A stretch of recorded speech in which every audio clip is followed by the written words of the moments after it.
जय भीम। गुरुवार दिनांक 4 सप्टेंबर 2025 सम्राट वाचनमध्ये हा पहिला लेख आहे। लेखाचं शीर्षक आहे स्वतंत्र विवेक बुद्धीची काजधारा।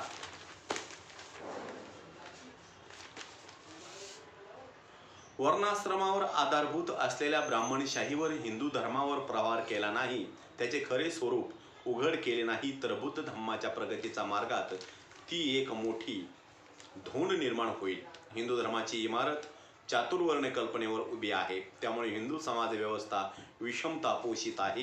बुद्धांचे तत्वज्ञान चातुर्वर्ण अवस्था जातीभेद नाकारते, म्हणून मला ते आवडते। मला अंध फक्त नको आहेत। ज्यांना बुद्ध धम्मात यावयाचे आहे त्यांनी जाणीवेने आले पाहिजे, त्यांना तो धम्म पटला पाहिजे। सामाजिक गुलामगिरीचे मूळ ब्राह्मण धर्मात व ब्राह्मणांनी निर्माण केलेल्या धर्मग्रंथात आहे। ब्राह्मणी धर्म विषमतेवर आहे तर बुद्ध धम्म समतेचा आहे। येथील प्रस्थापित समाज व्यवस्था नव्या मूल्यांवर अधिष्ठित करायची असेल तर या व्यवस्थेवर सतत घाव घालीत राहिले पाहिजे आणि हिंदू मानसिकतेतून मुक्त होऊन स्वतंत्र विवेक बुद्धीची कास धरली पाहिजे। मूर्ती पूजेवर माझा विश्वास नाही। जो धर्म तुमच्या माणुसकीस किंमत देत नाही त्या धर्मात तुम्ही का राहता? जो धर्म तुम्हाला देवळात जाऊ देत नाही त्या धर्मात तुम्ही का राहता? जो धर्म तुम्हाला पाणी मिळू देत नाही त्या धर्मात तुम्ही का राहता? जो धर्म तुम्हाला शिक्षण घेऊ देत नाही त्या धर्मात तुम्ही का राहता? जो धर्म तुमच्या नोकरीच्या आड येतो त्या धर्मात तुम्ही का राहता? माणूस धर्मांकरिता नाही तर धर्म माणसांकरता आहे। माणुसकी प्राप्त करून घ्यावयाची असेल तर धर्मांतर करा। बुद्धी प्रामाण्यावर भर देणारा बुद्ध धम्म हा जगातील सर्वश्रेष्ठ विचार आहे। राजकारणातील मुसलमान हिंदूंचे सण साजरे करतात का?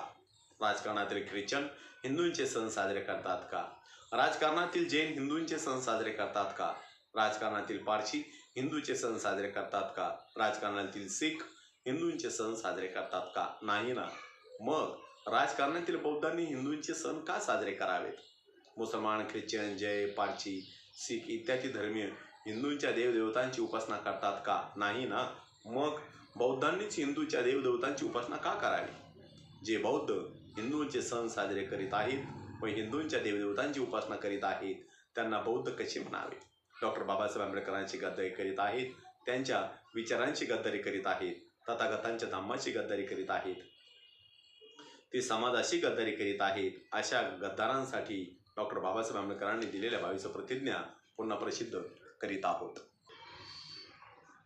1. मी ब्रह्म विष्णू महेश यांना देव मानणार नाही किंवा त्यांची उपासना करणार नाही। 2. मी रामकृष्ण यांना देव मानणार नाही किंवा त्यांची उपासना करणार नाही। 3. मी गौरी गणपती इत्यादी हिंदू धर्मातील कोणत्याही देवदेवतेस मानणार नाही किंवा त्यांची उपासना करणार नाही। 4. देवाने अवतार घेतला यावर माझा विश्वास नाही। 5. बुद्ध ही विष्णूचा अवतार होय हा खोटा आणि खोडसळ प्रचार आहे असे मी मानतो। 6. मी श्राद्ध पक्ष करणार नाही, पिंडदान करणार नाही। 7. मी बुद्ध धम्माविरुद्ध कोणतेही आचरण करणार नाही। 8. मी कोणतेही क्रियाक्रम ब्राह्मणांच्या हातून करून घेणार नाही। 9. सर्व मनुष्य मात्र समान आहेत असे मी मानतो। 10. मी समता स्थापन करण्याचा प्रयत्न करेन। 11. तथागत बुद्धांनी सांगितलेल्या अष्टांग मार्गाचा मी अवलंब करीन। 12. तथागताने सांगितलेल्या 10 पारमिता मी पाळीन। 13. मी सर्व प्राणी मात्रावर दया करीन, त्यांचे लालन पालन करीन। 14. मी चोरी करणार नाही। 15. मी व्यभिचार करणार नाही। 16. मी खोटे बोलणार नाही। 17. मी दारू पिणार नाही। 18. मी प्रज्ञाशील करुणा या बुद्ध धम्माच्या 3 तत्वांची सांगड घालून मी माझे जीवन व्यतीत करीन। 18. 19. माझ्या जुन्या मनुष्य मात्राच्या उत्कर्षाला हानिकारक असणाऱ्या व मनुष्य मात्राला असमान व नीच मानणाऱ्या हिंदू धर्माचा त्याग करतो व बुद्ध धर्माचा स्वीकार करतो। 20. हा सद्धम्म आहे अशी माझी खात्री पटली आहे। 21. आज माझा नवा जन्म होत आहे असे मी मानतो आणि 22. इतपर मी बुद्धाच्या शिकवणुकीप्रमाणे वागेन अशी मी प्रतिज्ञा करतो। या ठिकाणी माझा हा लेख संपलेला आहे। माझा प्रत्येक व्हिडिओ बघण्यासाठी माझ्या प्रत्येक व्हिडिओ लाईक करा, शेअर करा, सबस्क्राईब करा आणि बेल आयकॉनवर क्लिक करा। जय हिंद, जय भारत, जय बुद्ध।